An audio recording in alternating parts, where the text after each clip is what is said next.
Cassandra Hale, Duchess of Ellesmere, took the keys from around her neck one at a time. She did not cry. She did not raise her voice.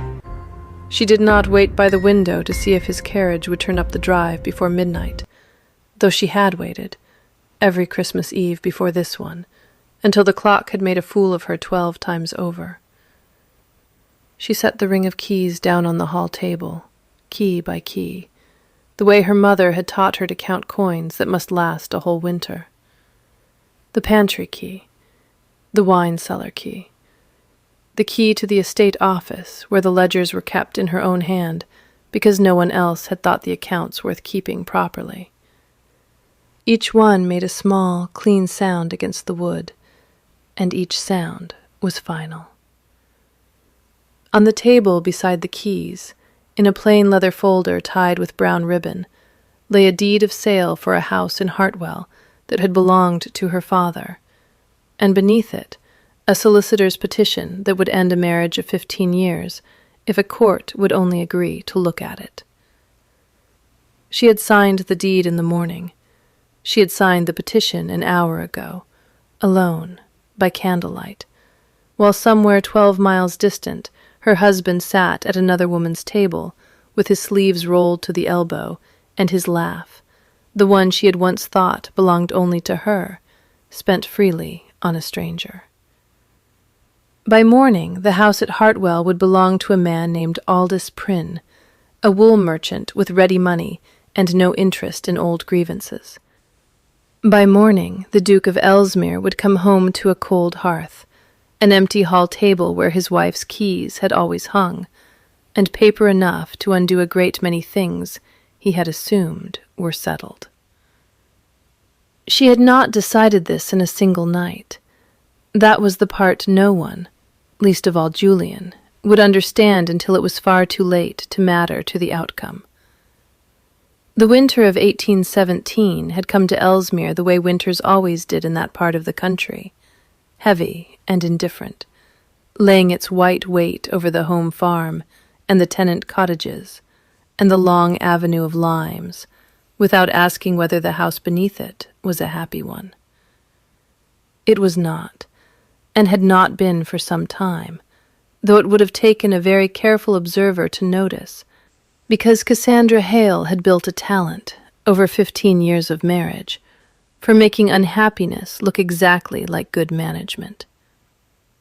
She had come to Ellesmere at 19 with a dowry of £30,000, a dead mother's ring of household keys, and a father, Josiah Farrow, who had made his fortune in shipping insurance and wanted, more than anything, to see his only daughter wear a title before he died.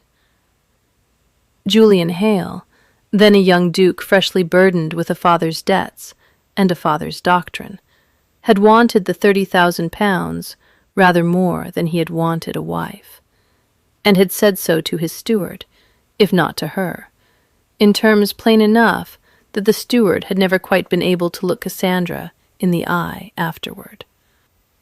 It was not cruelty. She understood that now, though she had not always. It was arithmetic, learned young from a man, old Duke Marcus Hale, who believed love was a luxury for people who could not afford dignity, and who had told his son so over brandy often enough that the boy had absorbed it the way a field absorbs frost, without any memory of the moment it happened. So Julian had married her the way a man buys a good horse, for soundness, for the years of service it would give, and without any particular expectation of affection. And Cassandra, who had grown up watching her father run a counting house with more warmth than most gentlemen ran their homes, had decided, quietly, in the first difficult year, that if she was to be a fixture rather than a wife, she would at least be an indispensable one. She learned the estate the way another woman might have learned Italian. She learned which tenants paid their rents in coin, and which in kind, and which needed a quiet word before Michaelmas, rather than a demand after it. She learned the difference between a good harvest and a merely adequate one, before the steward's own reports could tell her. She learned to read a lease the way a solicitor read one, and a ledger the way her father had read a ship's manifest, looking for the one figure that did not agree with the others. None of this made Julian love her. It made him, over the years, simply stop thinking about the house at all, because it ran, and ran well, and a man does not examine a clock that keeps good time. She had counted once the number of times he had asked her opinion on anything beyond the ordering of dinner. It had come to 11 across 15 years. She had stopped counting after that, not because the numbers stopped hurting, but because counting it had begun to feel like a wound she was keeping open on purpose. There had been a woman in London for 3 years now, a widow named Sylvia Trent, clever and quick and unencumbered by an estate or a name that mattered. And Cassandra had known of her the way a person knows of weather in another county, reported, real, but not yet reigning on her own roof. She had told herself it was one more arrangement among gentlemen of his class, distasteful but survivable, so long as it stayed in London and stayed quiet. It had not stayed quiet. That was the thing about weather. Eventually, it moved. The invitation to Lord Aldercome's Christmas Eve gathering had come addressed to the Duke and Duchess of Ellesmere, as it always did. And Cassandra had spent November choosing a gown the deep green of holly leaves, and arranging, as she did every year, the tenants' Christmas feast in the great hall at Ellesmere for the 200 people who worked the land that fed them both. It was the one night of the year she refused to give up to society, because it was the one night the estate's people expected to see her, and she had never yet failed them. Julian had told her 3 days before, over breakfast, without looking up from his correspondence, that he would be attending the Aldercombe party and would likely stay the night, as the roads were poor this time of year, and Aldercombe kept a comfortable house.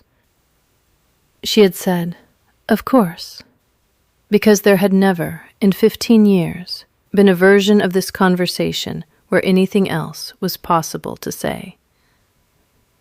She had not known, on the morning of the 24th of December, dressing in the green gown for a feast she would preside over alone, that the roads Julian found so treacherous ran perfectly well as far as Sylvia Trent's rented house in the next county, where he would, in fact, spend the whole of Christmas Eve, arriving before dusk and leaving, by every account that reached her later, well after the church bells had rung in Christmas morning.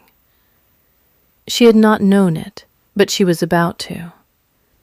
The tenants' hall at Ellesmere had never looked finer than it did that evening, and Cassandra had walked its length twice before the doors opened, checking the greenery over the mantels, the placement of the long tables, the small paper packets of sugared almonds she had wrapped herself for the children, because she had learned, over 15 years, that the people who did the actual work of a great house noticed when the lady of it did the actual work of caring for them. 200 tenants and their families filled the hall by 6 o'clock, and Cassandra moved among them the way she always did, remembering names, remembering which child had been ill in the autumn, which family had lost a cow to the wet summer and needed a word passed quietly to the steward. Old Tom Aldridge, who farmed the largest holding on the estate, and had known her since she was a bride of 19, too frightened to speak above a murmur, caught her arm near the punch bowl and said, in the flat way he said everything, "His Grace not joining us this year then, ma'am?" "His Grace is engaged elsewhere," Cassandra said, and heard how smooth the lie came, how well practised. Said Tom Aldridge, which from him was an entire paragraph of opinion, and let her arm go. She had meant to stay the whole evening. She had, in fact, stayed until nearly 9, singing the second verse of a carol she barely heard herself sing, before Mrs. Yardley, the housekeeper, who had served the Hale family longer than Cassandra had been alive, drew her aside near the buttery door, with a face arranged very carefully into nothing at all. "There's a letter come, Your Grace," Mrs. Yardley said. "From your solicitor in town, marked urgent. I thought you'd want it before the night got later." It was not, in the end, the letter that undid her, though the letter mattered a great deal to what came after. It was what she overheard on her way to read it, passing the corridor outside the estate office where 2 footmen, newly returned from Lord Aldercombe's with a forgotten trunk, were talking in the particular unguarded way servants talk when they believe no one of consequence can hear them. "Laughing like a boy the whole evening he was," one was saying. "Never seen his Grace so easy. Told Lord Aldercombe himself, plain as anything, that he hadn't married for warmth. Said she does the house well enough, and that's what a duchess is for, and a man keeps his comforts elsewhere, and where was the harm in it?" "Poor lady," said the other, not unkindly, not knowing she stood not 10 feet away with a letter in her hand, and her breath gone very still in her chest. Cassandra did not make a sound. She did not turn back toward the hall. She stood in the cold corridor with the sugared almonds still faintly sweet on her fingers from tying the last packet, and she let herself feel it, the whole clean weight of it, the 15 years condensed into one sentence, spoken carelessly to a man over another man's brandy, for exactly 10 minutes, by the case clock at the end of the hall, because she had long ago decided that grief unrationed became a house a person could move into permanently, and she did not intend to live there. At the end of the 10 minutes she opened the letter from her solicitor, Mr. Absalom Reed, which informed her, with the dry courtesy of his profession, that the wool merchant Aldous Prynne remained eager to purchase Hartwell House at the price she had named, and required only her final word to proceed before the year's end. She thought, standing in that cold corridor with the sound of 200 people singing behind her, "He is not what I bargained for. But I am not what he bargained for either, and only one of us has been keeping accounts." She went upstairs. She wrote to Mr. Reed by candlelight, giving her final word. She sat a long while after that, not weeping, only still, her hands flat on the desk the way a person's hands are flat when they are holding something down rather than holding something up. Then she rose, went to the hall, and began, one by one, to take the keys from around her neck. She was not building a scene of despair. She understood, with the same clarity she brought to a ledger that would not balance, that she had been managing an estate for 15 years while waiting to be asked to manage her own life, and that no one was ever going to ask. Mrs. Yardley found her there past 11, the keys laid out in a neat row like coins counted for a debt, and did not ask what had happened, because Mrs. Yardley had served this family long enough to have her own private ledger of small cruelties, and needed no new entries explained to her. "You'll want the carriage readied for morning, Your Grace," was all she said. "I want a great many things readied for morning, Prudence," Cassandra said, using the housekeeper's given name for the first time in 9 years of acquaintance, which told Mrs. Yardley more than any explanation could have. The carriage among them. Godfrey Pike, the land steward, was sent for before dawn, a blunt man of 50 who had learned his figures from Cassandra herself over a decade of quiet evenings in the estate office, back when Julian had considered the office beneath his notice. He arrived still buttoning his coat, took one look at the keys on the hall table and the folder beside them, and said only, "Well, Your Grace, what's to be done, and in what order?" "In this order," Cassandra said, and told him, and he wrote it down without a single question, because he had trusted her arithmetic longer than he had trusted anyone's Christmas cheer. By the time the church bells rang in the parish for Christmas morning, the deed to Hartwell House was sealed, and on its way to Mr.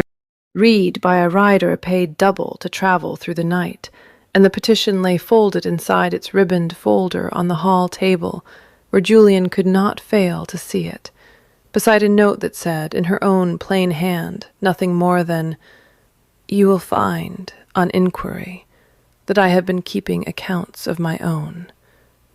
I should like to discuss them when you are able to attend to something other than your comfort."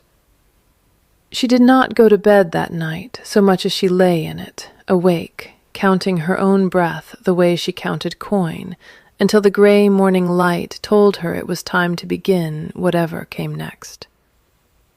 Julian Hale returned to Ellesmere on the morning of the 25th of December in an excellent humor that lasted exactly as long as it took him to cross his own hall. He had left Sylvia Trent's house at first light, pleasantly tired, pleasantly warmed by brandy and by the easy admiration of a woman who asked nothing of him but his company, and he had ridden home through frost-white lanes thinking, in the vague, comfortable way a man thinks of a thing he does not examine, that Cassandra would have managed the tenants' feast perfectly well without him, as she managed everything. He noticed the absence of the keys before he noticed the folder.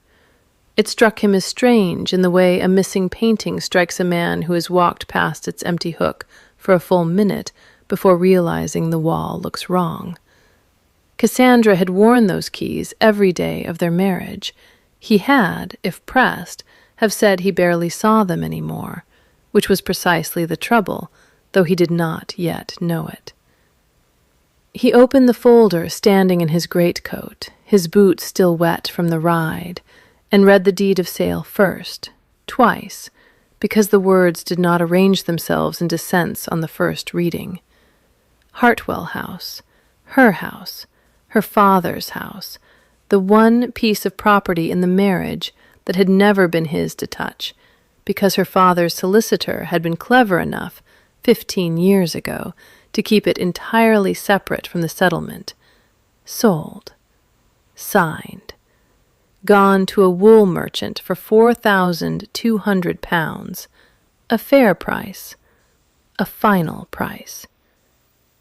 Then he read the petition, and the room went very quiet around him in the particular way a room goes quiet when a man realizes the ground he has been standing on was never as solid as he assumed. "Where is her Grace?"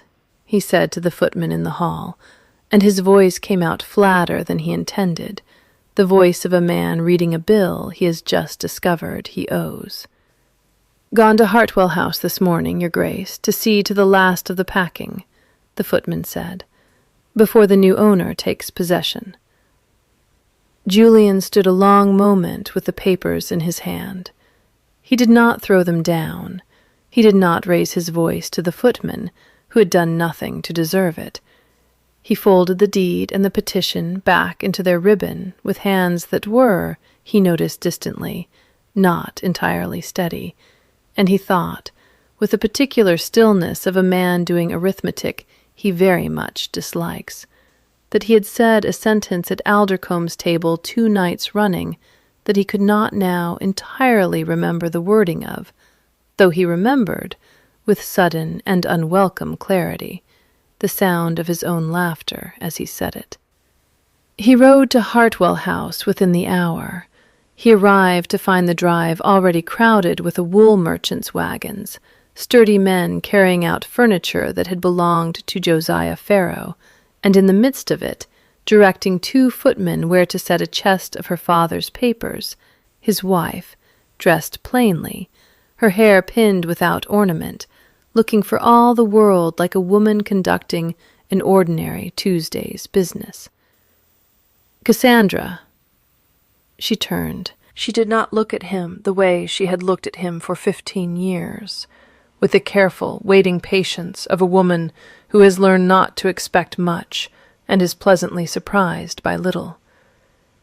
She looked at him the way she might have looked at a tenant come to discuss an unpaid rent, attentive, courteous, and entirely without warmth. "Your Grace," she said, "I did not expect you to trouble yourself with the packing. There is nothing here that concerns the estate." "You have sold your father's house." "I have. It was mine to sell, and left me papers for a divorce, on Christmas morning, without a word of warning." "I gave you a great deal of warning, Julian," she said, and her voice did not rise, though something in it sharpened, the way a blade sharpens rather than heats. 15 years of it, in fact. You simply were not attending. I heard you, 2 nights ago, tell Lord Aldercombe that you had not married for warmth, and that I do the house well enough, and that a man keeps his comforts elsewhere. I have decided to take you at your word. You did not marry for warmth. Very well. I shall not trouble you with the pretense of providing it. He opened his mouth. Nothing useful arrived to fill it. "I am not angry," she added, before he could find words, "in case that is what you are bracing for. I am clear. They are different countries, and I have only just learned to visit the second one." She turned back to the wagon and gave a footman quiet instruction about a chest of ledgers, and Julian Hale stood in the frozen drive of a house he no longer had any claim upon, holding, for the first time in 15 years, the uncomfortable sensation of being the one asked to leave a room. She did not tell him, that day, where she meant to live, though it was already arranged. A small dower cottage on the far edge of the Ellesmere land, technically part of the estate but so long neglected that no one had thought to dispute her taking it. Close enough to the tenants she had spent 15 years learning by name, far enough from the great house that she would not have to watch its windows for a carriage that came home at whatever hour suited him. Godfrey Pike met her there within the week, with a stack of estate papers under his arm, and an expression that suggested he had been waiting a long while for someone to give him proper instructions. "There's the matter of the east boundary dispute with Farmer Coyle," he said, without preamble, setting the papers on her new, small table. "His Grace's man let it sit through harvest. Coyle's owed for 3 years' flooding on the low field, and no one so much as walked the boundary to check his figures." "Then we shall walk it," Cassandra said, "and bring the survey chain, and I want Coyle's own account books beside the estate's, side by side, before I say a word to anyone about who owes what." "Yes, Your Grace." "And Godfrey," she looked up from the papers, "I am not the Duchess of Ellesmere in that dower cottage. I am simply Mrs. Hale there, for now, until the courts or my husband decide otherwise.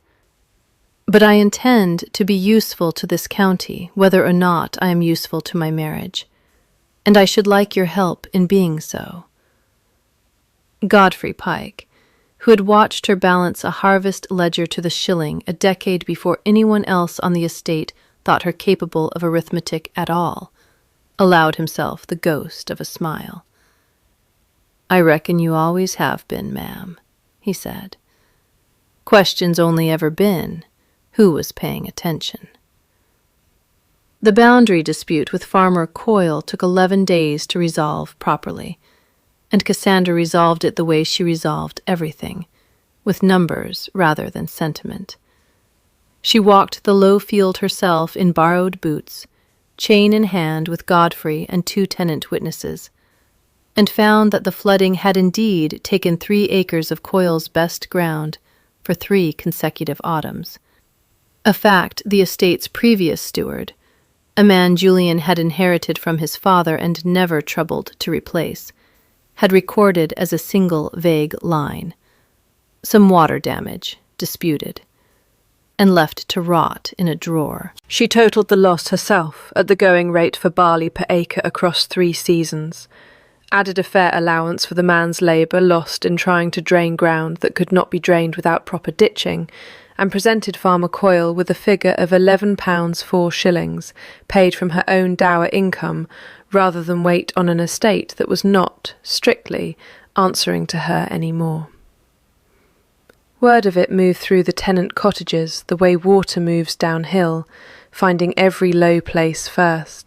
Within a fortnight, 3 more tenants had come to the dower cottage with disputes they had been too wary to bring to the great house, where the steward was known to side with whichever party shouted longest, and Cassandra settled each of them with the same plain method: walk the ground, add the figures, pay what was owed, and say so aloud where others could hear it.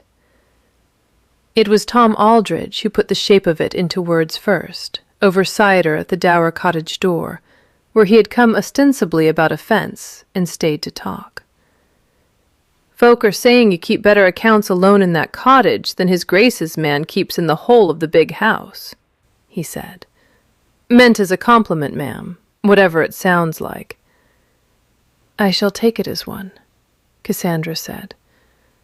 She had by then heard that her cousin-in-law by marriage, Reginald Hale, had begun visiting the estate office rather more often than his usual habits accounted for. Reginald stood next in line for the dukedom should Julian die without a son, a fact that had never troubled Cassandra in 15 childless years, because she had never given it much thought, and a fact that Reginald himself, she now began to suspect, had given a very great deal of thought indeed. Godfrey mentioned it first, carefully, the way a man mentions a smell of smoke before he is sure there is a fire. "Mr. Reginald's been asking after the old entail papers," he said. "Asking whether Hartwell House was ever properly separate from the settlement, or whether it might be argued the sale once challenging.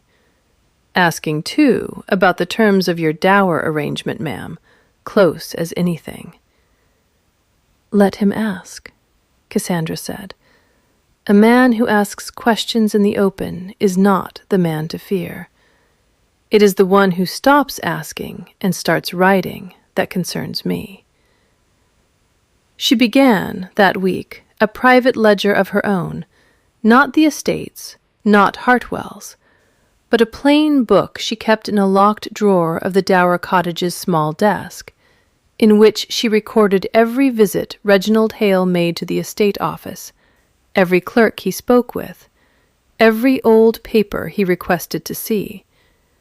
She did not yet know what she was building toward. She had learned, from 15 years of keeping other people's accounts, that the shape of a thing revealed itself eventually to whoever kept the most patient record. Julian, meanwhile, had not left Ellesmere, though he had, after that first frozen morning at Hartwell, stopped visiting Sylvia Trent altogether. A fact he told himself was unrelated to anything his wife had done and knew, in the honest hour before sleep, to be entirely a lie. He had begun, without quite admitting to himself why, to ask Godfrey Pike small questions over the estate ledgers in the evenings, questions about the Coyle settlement, about the tenant who had come asking after a widow's cottage repair, about why, precisely, 3 families had gone to a dower cottage on the edge of his own land, rather than to his own office, which stood, after all, a good deal closer to most of their farms. "Because your office answers slow, and hers answers true, your Grace, if you'll forgive my saying," Godfrey said, not looking up from the ledger. "And country people learn which door to knock on faster than gentlefolk credit." Julian said nothing to that for a long moment. Then he asked, in a voice that cost him something to keep level. "Is she well at the cottage?" "She's very well, Your Grace," Godfrey said. "Busier than I've seen her in 15 years. I'd say she's thriving, if you want the truth of it, which I gather you asked for." It was not the answer Julian had wanted, though it was, he suspected, precisely the answer he deserved. And he sat a long while after Godfrey left, with the ledger open before him, and did not read a single figure in it. He rode past the Dower cottage twice that month, at a distance, telling himself both times that his business lay elsewhere. He did not stop. He was not yet a man who knew how to knock on a door he had built, by his own long neglect, into something that no longer had a place set for him. It was his old nurse, Hannah Betts, kept on in retirement at Ellesmere with a cottage and a pension because Cassandra had insisted on it years before, when Julian would as soon have pensioned her off to a sister in another county, who finally said to him what no one else in the household dared. "You've your mother's exact look about the eyes tonight, Your Grace," she said, catching him staring into the hall fire the week after 12th night. "The look she had the winter she went, sitting up nights working out how a thing had slipped past him without his ever seeing it move." Julian did not answer for a long while. Then he said, very quietly, "I do not much like being compared to her, Hannah." "I don't make the comparison lightly," Hannah said. "But you asked your father once, when you were 9 years old, and your mother's rooms had just been shut up, why she'd gone. And do you know what he told you?" "He told me she was not suited to a quiet life," Julian said. "He told me some women want to be loved more than they want to be useful, and that a wise man learns which sort he has married before it costs him." "He told you that on a Christmas Eve," Hannah said. "Not 3 days after she left, with her room still smelling of her scent, and her letter still in his coat pocket where he carried it for a 12-month, rather than open it twice. He built a whole doctrine for you out of his own grief, Your Grace, because a doctrine was easier to carry than the grief itself. And you have been carrying his doctrine ever since, on every Christmas Eve of your life, without once asking whether it was ever true, or only useful to a man who could not bear to feel what he felt." Julian sat with that a long time, the fire burning low, and for the first time in a great many years allowed himself to remember the actual shape of that old winter, rather than the doctrine his father had built over it. His mother's rooms, sealed and cold, a boy of 9 standing outside a locked door, and a father who taught him, before the grief had even finished happening, that love was the thing you learned to stop wanting, so it could never again undo you the way it had undone him. He did not go to Cassandra that night, but he wrote, in his own hand, a single letter, not an apology, not yet, only a request, and sent it by his own groom rather than a servant, addressed to Mrs. Hale at the Dower cottage, asking whether she would receive him, once, to speak of nothing beyond the estate accounts, if that was the only door still open to him. She did not answer for 4 days. When she did, her reply was 3 lines long and gave him an hour on a Thursday, and nothing more. Reginald Hale, in the meantime, had not been idle. He had found, in the muniment room at Ellesmere, an old survey from the year of Cassandra's marriage settlement, badly kept and half illegible with damp, and had taken it to a clerk in the county town willing, for a fee, to produce a fair copy that read rather more favourably to Reginald's interests than the original had ever intended. The fair copy suggested, in careful legal language, that Hartwell House had never been fully separated from the Ellesmere entail at all, and that its sale might therefore be challenged as improper, its proceeds recoverable, its former owner liable. It was, Cassandra thought, when Godfrey finally brought her a copy of it, a very well-made piece of paper.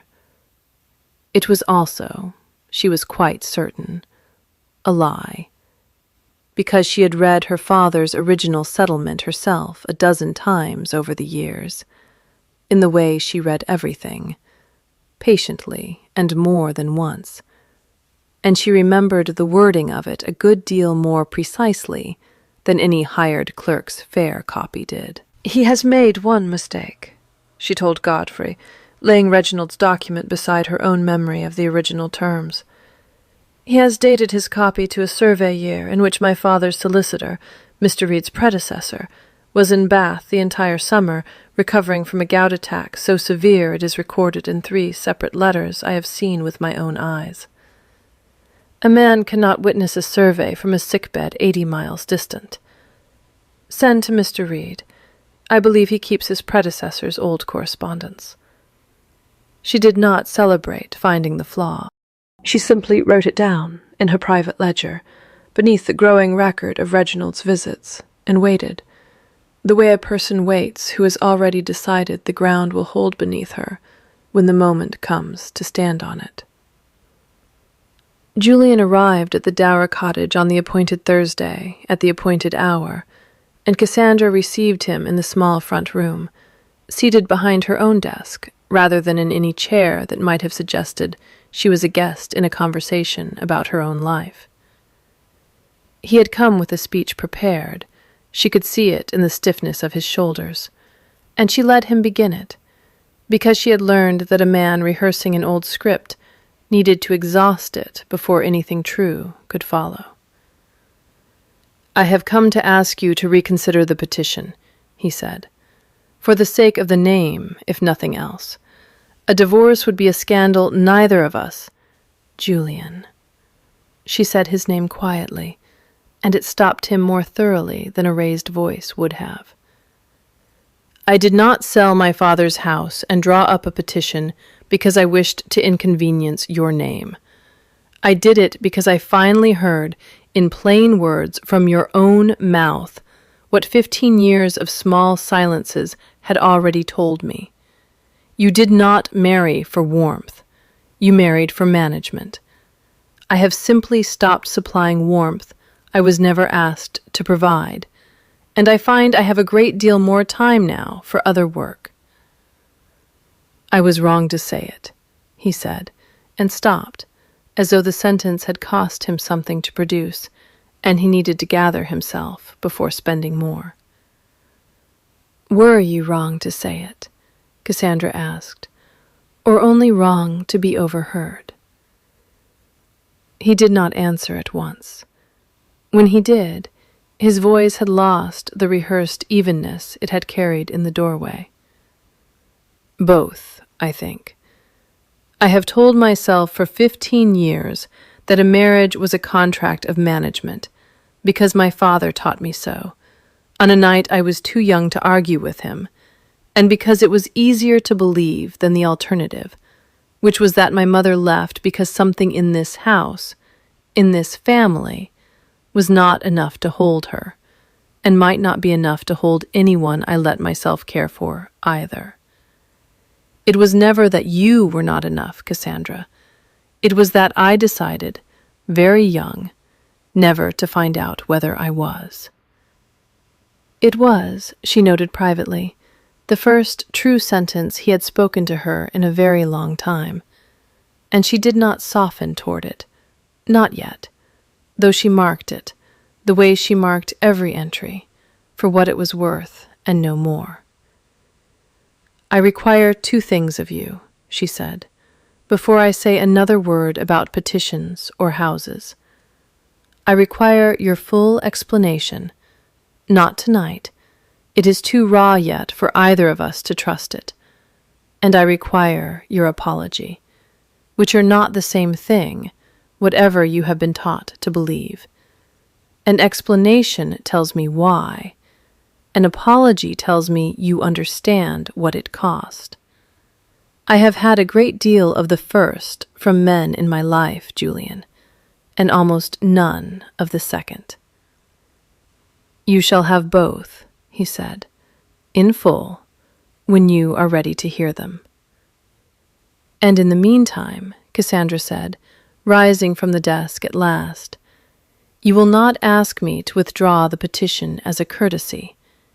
You will earn its withdrawal, if it is to be withdrawn at all, the same way I earned everything else in this marriage, through work, not through words spoken prettily in a cold parlor on a Thursday. He looked for a moment, as though he meant to argue that this was an unusually hard bargain for a man newly humbled to be handed. Then something in his face settled, and he said only, "Show me how, then. I confess I do not entirely know the way." "Not tonight," she said, "and not with speeches. Show me over time.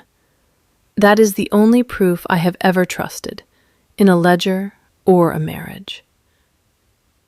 She did not offer him tea. She did not walk him to the door with any particular warmth. But when he had gone, she took, from the drawer where she kept her locked private ledger, the ring of household keys she had laid on the hall table on Christmas Eve. Mrs. Yardley had quietly returned them to her within the week, unwilling to see them left in a house whose new order she did not yet understand. And she removed a single key from the ring, the smallest, the one that opened the estate office where the ledgers were kept, and sent it back to Ellesmere by the same groom who had carried Julian's letter, with a note that said only, "A man who wishes to learn management may begin with the books. I shall expect the accounts to be honestly kept, and I shall check them." It was not forgiveness. It was, she thought, watching the groom ride off into the dark, something closer to a first ledger entry in a book that had not existed until that hour, and every book, however it ended, had to begin with an entry of some kind. Mr. Absalom Reed found what Cassandra had asked him to find within a fortnight, his predecessor's own letters, dated and witnessed, placing the old solicitor in Bath the entire summer that Reginald's fair copy claimed to have been surveyed and signed. He found, too, on a second and more thorough search of the muniment room that Godfrey Pike conducted at Cassandra's quiet direction, the original marriage settlement itself, water-damaged, but legible in every clause that mattered, its terms exactly as Cassandra had remembered them. Hartwell House held entirely separate, hers to dispose of as she chose. No entail, no dispute. No claim Reginald Hale or any hired clerk could manufacture that would survive contact with the original ink. She did not act on the discovery at once. She had learned, from her father's own dealings in shipping insurance, that a man who reveals his hand too early gives his opponent time to build a second one. And she suspected, correctly, that Reginald had not yet finished playing his. She was right. Within days, a sworn statement began circulating through the county's more respectable drawing rooms, delivered by a cousin of Reginald's wife to exactly the sort of gossip who could be relied upon to carry it efficiently, alleging that the Duchess of Ellesmere had disposed of estate property through fraud, had drawn up a petition for divorce out of avarice rather than injury, and intended, once free of her husband, to claim a share of the Ellesmere fortune beyond anything her marriage settlement allowed. It reached Cassandra by way of Tom Aldridge's wife, Nan, who came to the dower cottage red-faced with indignation on Cassandra's behalf, rather than her own. "They're saying you mean to rob his grace blind, ma'am, and half the parish believing it. More shame to them." "Let them believe it a little longer," Cassandra said, and did not raise her voice, though something in her jaw had gone very still. "A lie that is allowed to run its full length is easier to catch by the tail than one that is stopped halfway. I mean to let this one run until it reaches Reginald Hale's own front door." She spent the following week doing what she had always done when the world grew loud around her. She worked. She and Godfrey walked every disputed boundary a second time, this one with the county surveyor present and sworn, to remove any question of whose figures could be trusted. She wrote to Mr. Reed requesting a formal accounting, prepared for public examination, of every penny Hartwell House had brought, and every penny of it spent, down to the shilling paid to Farmer Coyle for his flooded field. She asked Julian, in a note carried by the same groom who now travelled between the great house and the dower cottage often enough that the servants had stopped remarking on it, whether the estate's annual tenant assembly, traditionally held at Twelfth Night, but delayed that year on account of a hard frost, might now be held at the parish assembly rooms, where the whole county might attend. Julian's reply came within the hour, 3 words longer than she had expected. "Whatever you require." The assembly rooms at the county town of Marlstead had not held so full a crowd since the coronation. Tenants and gentry alike crowded onto benches usually reserved for assizes, drawn by the same current that had carried Reginald's sworn statement through every drawing-room in the parish, the promise of a scandal finally coming to a head in public. Cassandra stood at the front of the room, Mr. Reed at one shoulder with a case of documents, Godfrey Pike at the other, with the survey maps rolled under his arm, and she did not raise her voice to be heard over the crowd's settling murmur, because she had learned, over 15 years, that a room quiets faster for a woman who does not need to shout than for one who does. "I understand," she began, "that certain accounts of my conduct have been circulating this parish for some weeks. I should like to address them plainly, with the documents that support or disprove them, and I invite anyone present to ask whatever question they find unanswered when I am done."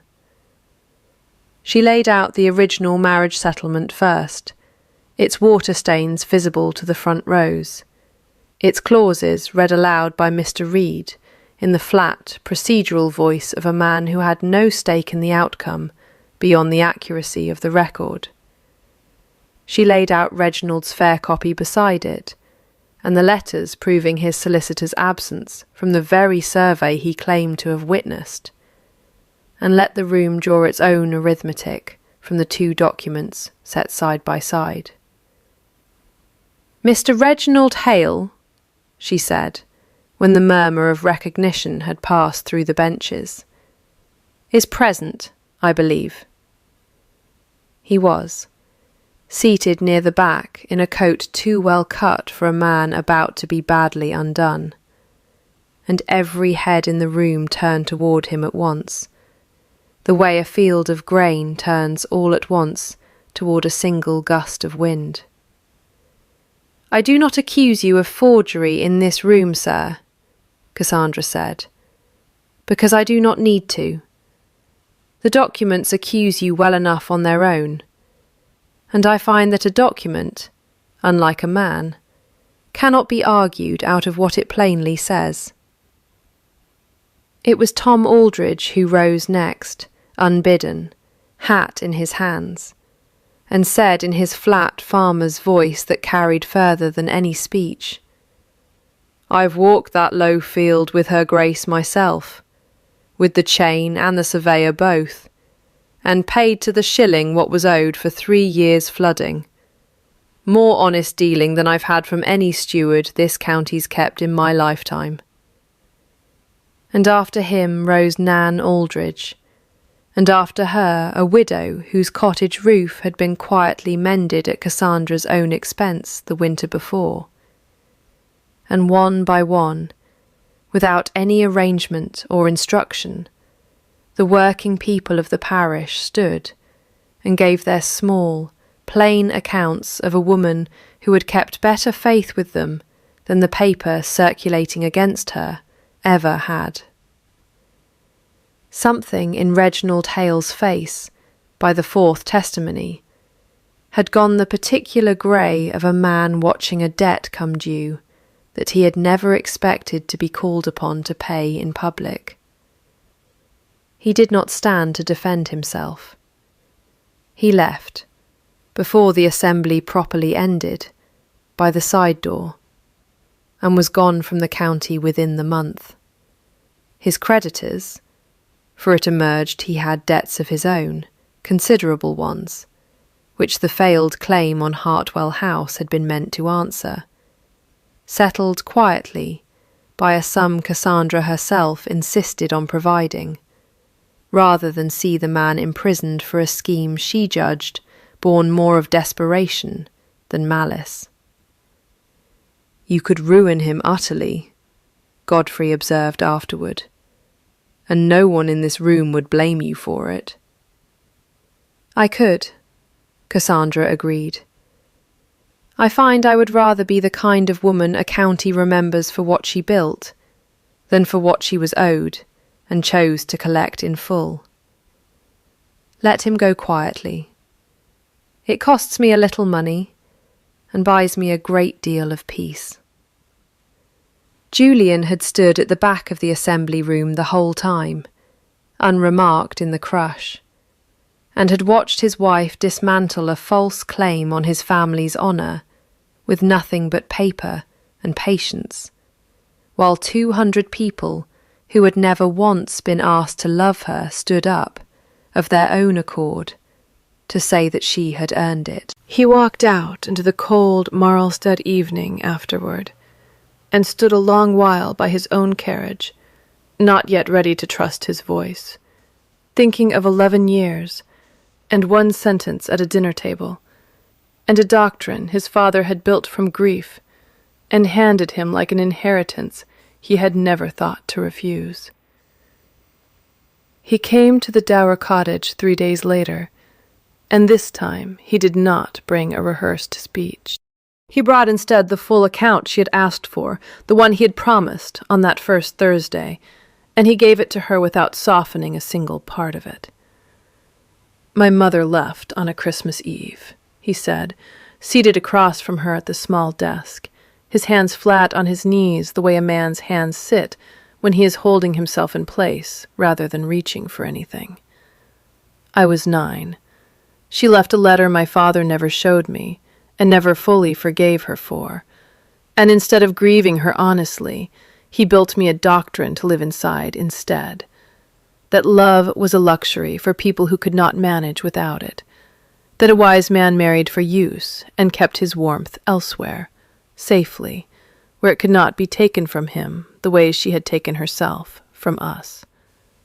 I believed him. I have spent every Christmas Eve of my adult life proving I believed him, without once asking myself why I chose that particular night to prove it on, year after year, as though some part of me needed to reenact the leaving, so it would never again surprise me.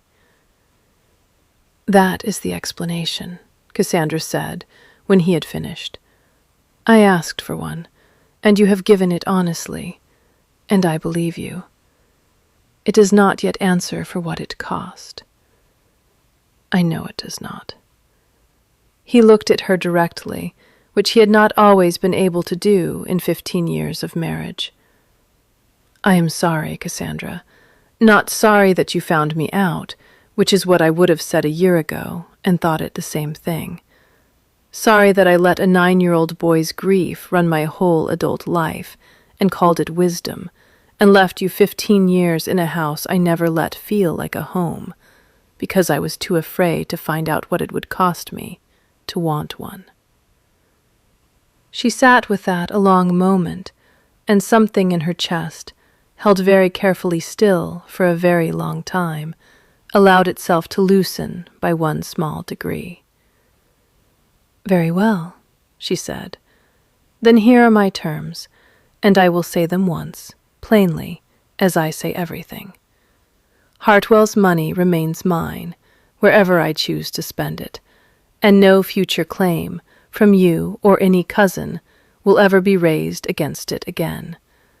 I will have an equal voice in the running of this estate, not a courteous audience to decisions already made, and Godfrey Pike will answer to us both, or to neither. I will not be exhibited at Christmas as evidence of your comfort, and then abandoned as evidence of your management. And I will not be lied to again, Julian, however small the lie, however easy it would be to tell. That is not a request. It is the whole of the ledger, and I expect it kept as honestly as any other." "All right," he said. "All right, then," she said, and something in the simplicity of the exchange, 2 words traded back and forth like a small, whole treaty, settled between them more firmly than any longer speech could have. Hannah Betts came to the Dower cottage the following week, uninvited, and asked to speak to Cassandra alone, an old woman's hands twisting in her apron, in a way Cassandra had never once seen from her in all the years of her steady service. "I taught that boy his letters, and I taught him too, without ever meaning to, that a mother's love could vanish overnight, and a father's teaching would remain," Hannah said. "I let his father say what he said to a 9-year-old on a Christmas Eve, and I never once told the boy it was grief-talking, and not truth. I am sorry for it, Your Grace, more sorry than I have words for, and I do not ask you to say it does not matter, because it does." "It matters," Cassandra agreed. "And I accept it, Hannah, because I believe you have carried it a long while already, and carrying a thing honestly is most of what an apology is for." Julian's proof, when it came the way Cassandra had always known real proof came, not in a single speech, but in ordinary days, stacked one on another until their accumulation could no longer be argued away.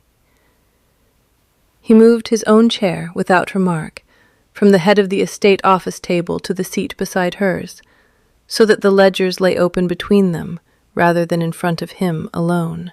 He learned, slowly and without complaint, to read a tenant's lease the way she had taught herself to read one, and asked her opinion on the coil boundary repairs before he gave any order of his own, which she noted, privately, as the 12th time in a new count she had begun keeping, this one with no intention of ever stopping at 11.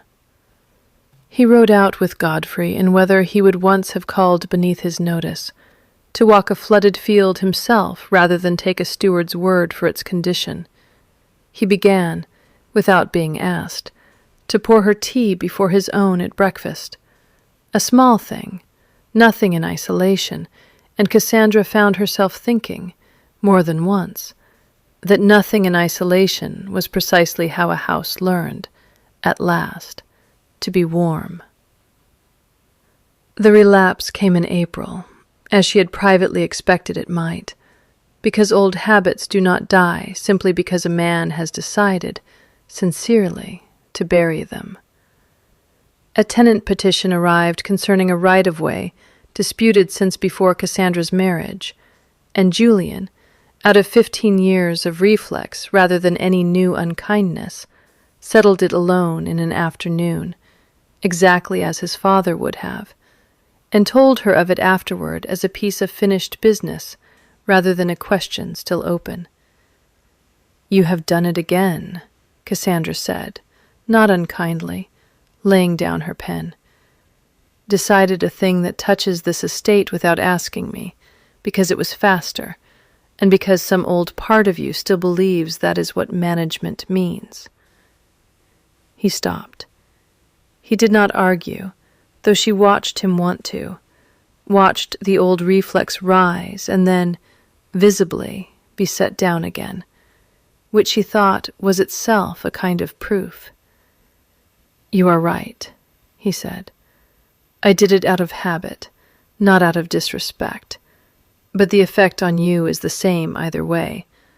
I will go back to the tenant tomorrow and tell him the matter wants a second look, together, before it stands as settled."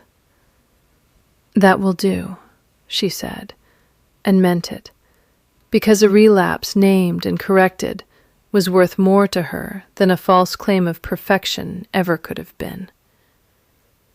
It was Godfrey Pike, of all people, who witnessed the declaration, arriving at the estate office one evening to find the Duke and Duchess bent over the same ledger by candlelight, and hearing, as he came through the door, Julian say, quietly, not as a performance for any audience, but as a plain fact laid on the table between them, "I would choose you, Cassandra. I have been choosing you for some months now, in every small way I know how, and I find I intend to go on choosing you for a great many more, whatever it costs me to keep proving it." "That," Cassandra said, "is the first sentence you have ever said to me that sounded like a ledger I could trust without checking the figures twice." She did not tear up the petition that night, though she withdrew it from Mr. Reed's hands within the month. Once she had watched the ordinary days accumulate into something she judged, at last, to be structural rather than seasonal. She kept the folder itself, empty of its legal weight, in the same drawer where she had once kept her private record of Reginald Hale's visits, because she had learned that some papers were worth keeping, not for what they threatened, but for what they reminded a person she was capable of, should the need ever come again. 2 winters later, the house at Ellesmere no longer held its breath the way it once had. Hartwell House, sold to Aldous Prynne, had in time been sold again, at Cassandra's quiet suggestion, and with her own money added to the purchase, into a trust that ran it as a school for the daughters of tenant families across 3 parishes, the first institution of its kind the county had seen, its ledgers kept, fittingly, in Cassandra's own hand for its first 2 years, until a mistress could be properly trained to keep them as well. The estate's wage book, once kept loosely and revised only when a steward remembered to, was posted now each quarter in the tenant hall itself, plain figures for every family to see and check against their own, because Cassandra had never yet found a dispute that survived contact with an honestly kept account. Reginald Hale was heard of once more, in a letter from a cousin in the north, reporting that he had taken up modest work as a land agent for a smaller estate, chastened and, by most accounts, honest in his new dealings, which Cassandra received without triumph and without much further thought, because she had long since stopped keeping a ledger on a man who no longer owed her anything. In the nursery at Ellesmere, a small girl named Margaret, not yet 2 years old, had discovered the ring of household keys where her mother now kept it, hung not around her own neck, but on a hook beside the nursery door, and had taken, in the manner of small children, to carrying the smallest key everywhere she went, clutched in one fist like a talisman, entirely unaware of the winter it had once been laid down upon a hall table, in grief rather than play. Julian found his wife there one evening, watching their daughter march the length of the nursery with the key held aloft like a small conquering general, and he stood in the doorway a long moment before she noticed him. "Do you remember," he said, "the sentence I said to Aldecombe, the one you overheard? that I had not married for warmth. I remember it precisely, Cassandra said. I could recite it to you exactly as it was reported. I should like to say the other half of it now, he said. The half I did not know, that night, that I was capable of meaning. I did not marry for warmth. I married for management, and thought that the whole of it, and called it wisdom for 15 years. Now I find I would burn every ledger in this house, gladly, for one more ordinary evening of yours, warm or not, managed or not. You are not what I bargained for, Cassandra. You are what I would have chosen, had anyone ever thought to ask me to choose honestly, instead of teaching me to be afraid of wanting anything at all. She did not answer him at once. She crossed the nursery instead, knelt to retrieve the key from their daughter's insistent fist before it could be swallowed as a poorer prize than a kingdom, and pressed it back into the child's palm a moment later. Because some things, once earned, were meant to be held rather than kept locked away. The house at Ellesmere that evening, and for a great many evenings after, did not hold its breath at all. It exhaled, the way a house does when the people inside it have stopped managing each other and started, at long last, choosing. She had stopped asking to be seen. She had made herself impossible to unsee, not through anger, not through ruin, but through work, kept honestly, year upon year, until the whole county could read her worth the way it read a well-kept ledger, plainly and without dispute. Love had not rescued her. It had arrived, in the end, only after the proof was complete, and only on the terms she had written herself, in her own hand, at a desk no one had thought to give her, in a life no one had thought to ask if she wanted built any differently. That was not a thing that could be taken from her again. It had never, in truth, been anyone's to take.